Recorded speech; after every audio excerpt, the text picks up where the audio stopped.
नहीं, नहीं तो कहना गलत होगा, लेकिन दावेदारी होगी। बिल्कुल होगी। अगर आप चाहिएगा तो बिल्कुल होगी। हमारे पिताजी का कार्यक्षेत्र मुजफ्फरपुर विधानसभा ही है और हमेशा से रहा है।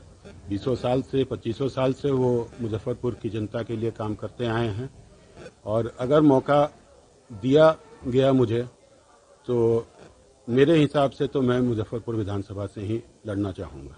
2025 का आगाज है। 2025 में ये वाला लाल पीला वाला किसका है? प्रचंड बहुमत से बिहार में एनडीए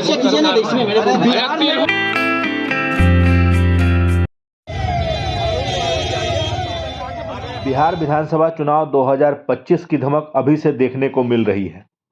ताजा उदाहरण में जदयू के केंद्रीय मंत्री और मुख्यमंत्री नीतीश कुमार के खास ललन सिंह अचानक मुजफ्फरपुर पहुंचे और उत्तर बिहार की राजनीति में गर्माहट ला दी। हैरानी की बात है कि वह भाजपा के पूर्व मंत्री सुरेश कुमार शर्मा के चक्कर स्थित आवास पर पहुंचे। हालांकि इसे महज एक औपचारिक भोज बताया जा रहा था, लेकिन इसे पूर्व मंत्री सुरेश कुमार शर्मा के बड़े बेटे राजीव कुमार शर्मा के लिए रेड कारपेट राजनीति में बिछाने की बात देखी जा रही है। इसे लेकर जब पूर्व मंत्री सुरेश कुमार शर्मा से पूछा गया तो उन्होंने कहा कि राजनीति में कुछ भी असंभव नहीं है।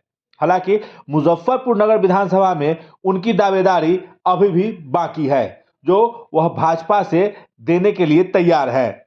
राजीव शर्मा जी अचानक से यह भोज होना, उनका आना अचानक नहीं है। ये बहुत 3 महीना से उनका भोज का आयोजन हो रहा था, फेल कर रहा था।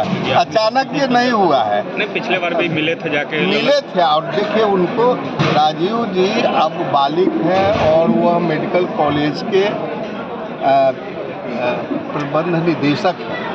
इस नाते उनको ललन बाबू से और मुख्यमंत्री जी से बराबर जरूरत होता है। इनकी राजनीति की शुरुआत मानी जा सकती है राजीव शर्मा की, कि जदयू से शुरू कर सकते हैं। राजनीति का हमारा परिवार है तो शुरुआत क्या सब नहीं, जदयू के इनका जदयू से है क्या? आपका तो भाजपा से रहा, इनका जदयू से है क्या? गठबंधन है तो गठबंधन हम लोग का रहेगा ना। एक ही जगह गठबंधन रहेगा ना।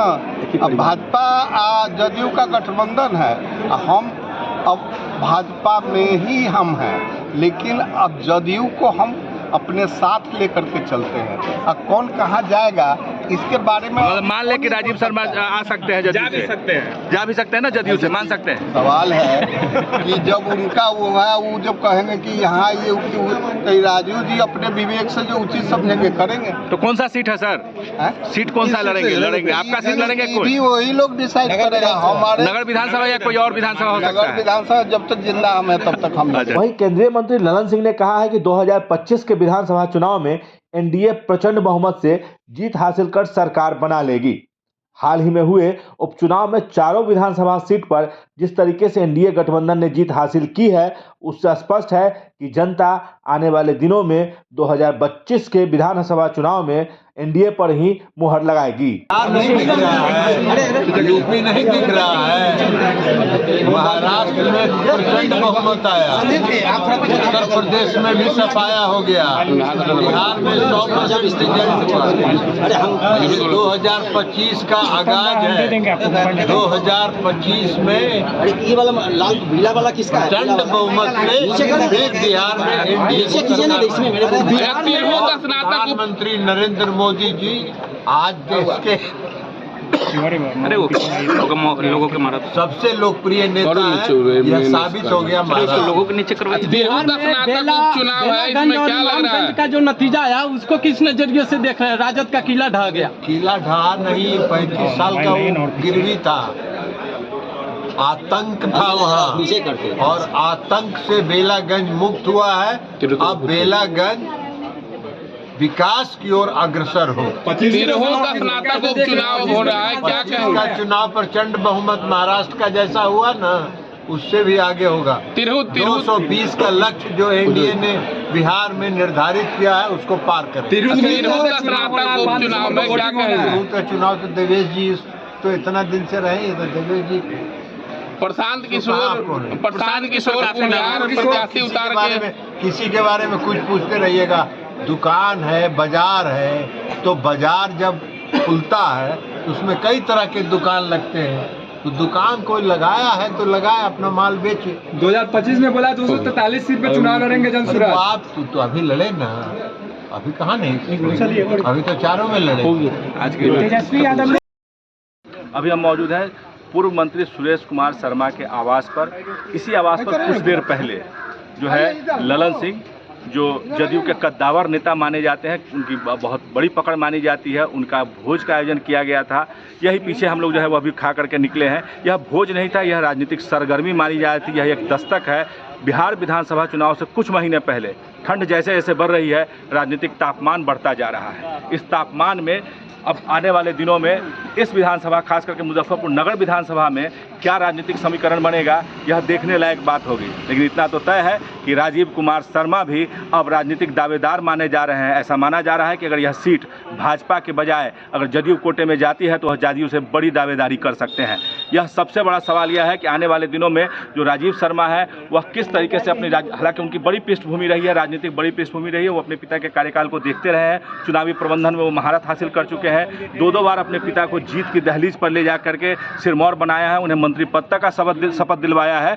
कुछ कारणों से बीच में जो है वह राजनीतिक रूप से अलग हो गए थे, लेकिन फिर से उनका राजनीति में आना एक बड़ा संकेत है मुजफ्फरपुर नगर विधानसभा के लिए। इस बारे में जब राजीव कुमार शर्मा से उनकी राजनीतिक रणनीति के बारे में पूछा गया तो शुरुआत में उन्होंने इसे महज औपचारिक रूप से एक भोज बताया, लेकिन बाद में माना कि वह खुद भी नगर विधानसभा से उम्मीदवार हो सकते हैं, क्योंकि पिता की राजनीतिक भूमि पर उन्होंने भी पॉलिटिक्स की ABCD सीखी है। ऐसे में पीछे हटना अब मुमकिन नहीं है।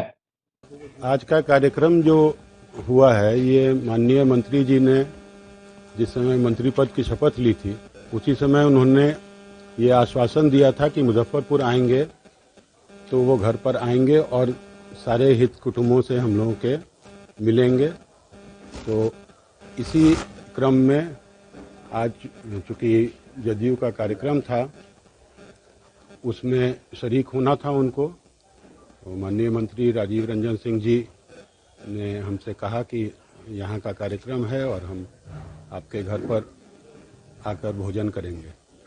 तो यही कार्यक्रम था। राजनीति हुई क्या? भोज पर राजनीति हुई। पिछली दफा ट्विटर पर हैंडल पे हुआ था कि आप जदयू में जा रहे हैं, फिर अचानक एक साल ड्रॉप कर गए, फिर अचानक ललन सिंह आना, क्या है ये सब? देखिए, माननीय मंत्री जी हमारे अभिभावक हैं और बहुत ही ज़्यादा हमसे उनका आत्मीय संबंध है। पार्टी बेसिस पर अभी तक हमने किसी भी पार्टी की सदस्यता नहीं ली है। आगे क्या होगा, अब ये कयास लगाना अभी मेरे लिए भी थोड़ा मुश्किल है। लेकिन दिनों में ऐसा माना जा रहा था कि आप अपने पिता का सारा कार्यभार देखते थे, चुनाव करवाते थे, चुनाव तो इस चुनावी प्रबंधन में क्या लग रहा है आपको कि आगे आने वाले दिन में आप इस कमान को पकड़ेंगे? 25 में विधानसभा चुनाव।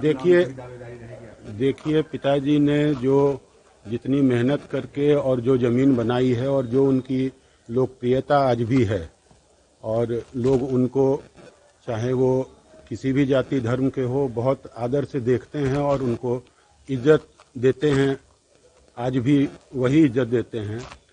तो ये तो व्यवहारिक बात है कि कहीं ना कहीं कोई उनके परिवार का सदस्य उनकी विरासत संभालेगा, राजनीति में उतरेगा। नहीं तो कहना गलत होगा, लेकिन दावेदारी होगी। बिल्कुल होगी। अगर आप चाहिएगा तो बिल्कुल होगी। कहाँ से लड़ेंगे? देखिए, हमारे पिताजी का कार्यक्षेत्र मुजफ्फरपुर विधानसभा ही है और हमेशा से रहा है। 20 साल से 25 साल से वो मुजफ्फरपुर की जनता के लिए काम करते आए हैं और अगर मौका दिया गया मुझे तो मेरे हिसाब से तो मैं मुजफ्फरपुर विधानसभा से ही लड़ना चाहूँगा। भोज, यह सिर्फ भोज नहीं था।